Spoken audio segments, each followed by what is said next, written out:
Rated T for teen. SEGA.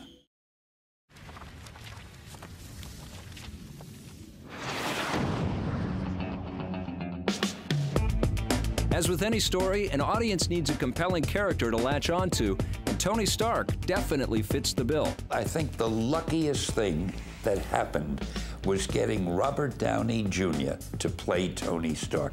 That guy was born to be Tony Stark. I kept talking to John, and then after a while, they said they were going to do some screen testing. And I studied these 3 scenes for the screen test within an inch of my life. When we cast Robert, the reaction was, I never would have thought of it, but he's perfect. What Robert Downey has brought to it, under the direction of John, takes us to that other level. Robert Downey is reprising his role in the game as Tony Stark.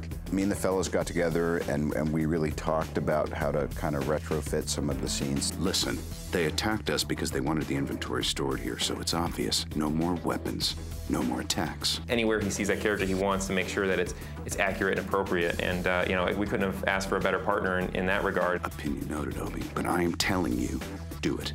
Come on, Pepper. Nailed it! And as it turns out, we had fun, and it was kind of breezy and cool, and I love this kind of thing.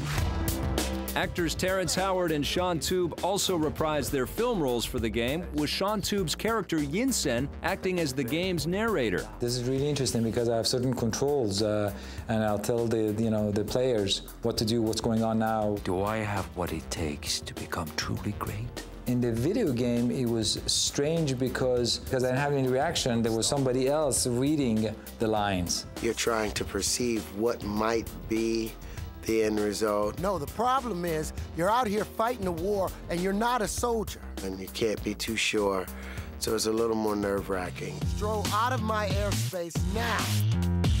Although the majority of the gameplay revolves around Iron Man, Tony Stark also has a strong presence. I should never have made it out of that cave. Now I know what I have to do.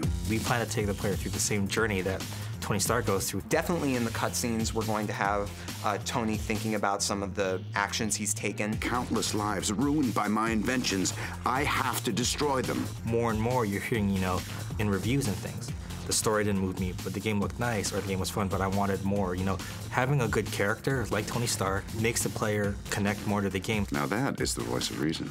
I love Tony Stark. He's a very interesting character. Tony is the ultimate multitasker. He's a guy with a computer-like brain. He kind of becomes the hero. He doesn't start out a hero in any way. I gave him the weak heart, because I always felt a character shouldn't be too invulnerable. He changes the way he lived his life, and that's what's really cool. You get to see that through the process of the game and the movie. He's basically a good guy, and he always tries to do the right thing. It's a really awesome character, and I'm just really excited to be working on the game. Okay, time to go.